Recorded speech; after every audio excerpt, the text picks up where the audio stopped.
We are Aaliyah Daya, Basha Rupchand, Pranaya Maharaj, Sudha Bakaran Singh, Elizabeth Siram Singh, and Thea Jerome of Iere High School, Holy Faith Convent Penal, and SJC St. Lucia. After acknowledging the prominent issues surrounding homelessness, we've decided to address the stigmatization of unhoused persons and include the provision of healthy food.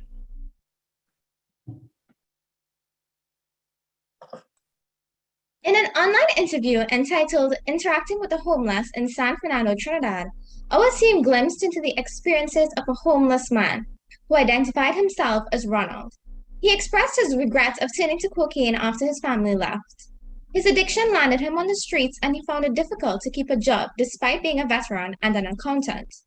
Ronald's story helped us realize that homelessness is a much more complicated situation than it appears. Sheila McKechnie, who's a Scottish trade unionist and consumer activist, captured this perfectly as she quoted, "People who are homeless are not social inadequates. They are people without homes." We are addressing the stigmatization of unhoused persons. Common misconceptions about the homeless are that they are drunkards, addicts, people who refuse to get jobs, or the mentally ill. This is stereotypical, and many people refuse to take the time to connect and understand unhoused persons and their stories. Ronald's story was a perfect example of this. In our countries, it is noticed that structures work such that women and children are likely to get support quickly. Consequently, men are left in their unfortunate predicaments. Our project is designed to specifically address these males, similar to Ronald, and reduce the stigmatization associated with them. Our solution is a peace project entitled Feed the Need. Simply put, this project creates an opportunity for housed persons and our targeted unhoused persons to come together as a community and bond over meals. The project will begin in Trinidad and later be scaled to St. Lucia to overcome the issue of stigmatization in a wider audience.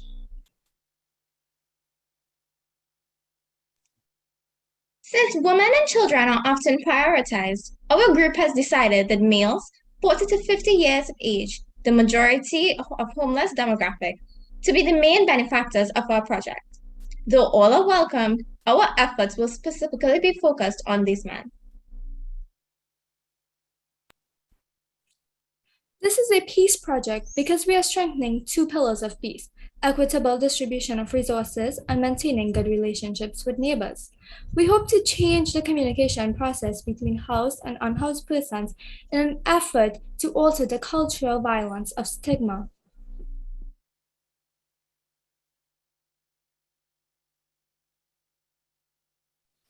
Our partners have agreed to work with us in recognition of our innovative idea to combat homeless stigma. Penal Rock Presbyterian Church Trinidad and the Trinidadian St. John Trace Oropush Police Youth Group will all host fundraisers and volunteer drives. Additionally, these two partners have agreed to supply food through food drives and donations. Our group plans to keep track of the number of donations and make sure they are distributed equally among the attendees. As we strive to later implement our project in St. Lucia, we aim to gain the support of organizations and partners there. So far, Asha St. Lucia has agreed to lend their support.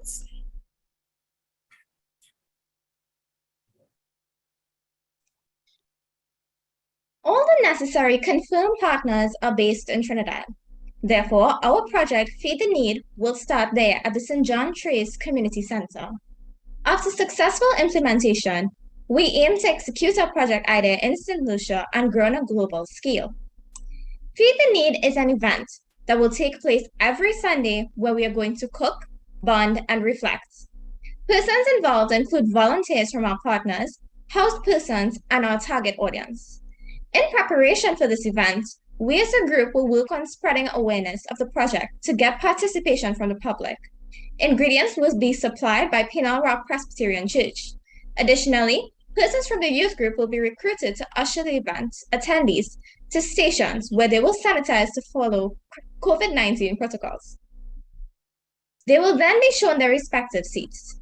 The first part of the event is called Roti, named after a staple Caribbean dish. Here, participants will be placed in groups and guided by professionals to cook a healthy dish. After, the food will be packaged and the volunteers will clean the area.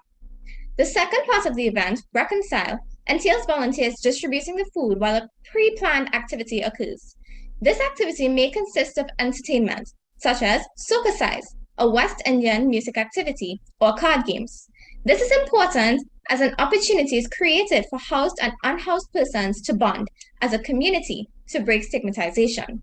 Finally, our last session, Reminisce, will cater for an open mic sector where anyone can reflect and share feedback on their experience. Some skills that we deem necessary to carry out this project are communication, problem solving, decision making, and management skills. As we work with others, we should also display empathy, critical thinking, and active listening. Although this activity will occur first in Trinidad and then later in St. Lucia, we hope to educate at least 600 students in each country about the extent at which homelessness and stigmatization exist in our respective countries. We plan to do this by reaching out to our individual school population via social media and meetings. We deem it important to educate others as an issue should be understood before being addressed. We also aim to serve approximately 200 persons from our target audience in Trinidad and exceed this number by the end of 5 months, starting from June. We'll know we are successful when we recognize a positive change in attitude towards unhoused persons. Our project specifically aims its attention at overcoming the socialization barrier that homeless individuals face through events and over meals. It is measurable because we can identify how much progress was made by keeping track of the number of meals served and attendees. It is also attainable as it is carefully structured and requires community efforts. It is relevant to bring humanity to homelessness and healthy foods for all, as it lessens the demeaning ways in which homeless persons are sometimes forced to acquire their foods. It is time-bound because we have a specified time period. Feed the Need will be implemented over 5 months, starting from June, and will be held every Sunday from 1 p.m. to 5 p.m.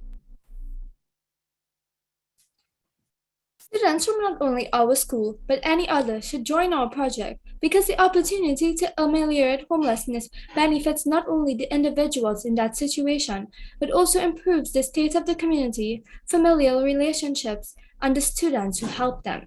In doing this, we help promote peace in our attempt to distribute resources equally and establish good neighborly relationships. So this concludes our presentation. We hope it was enjoyable and informative. During this cross-country collaboration, we have learned greatly and we're grateful for this amazing opportunity. Thank you for listening.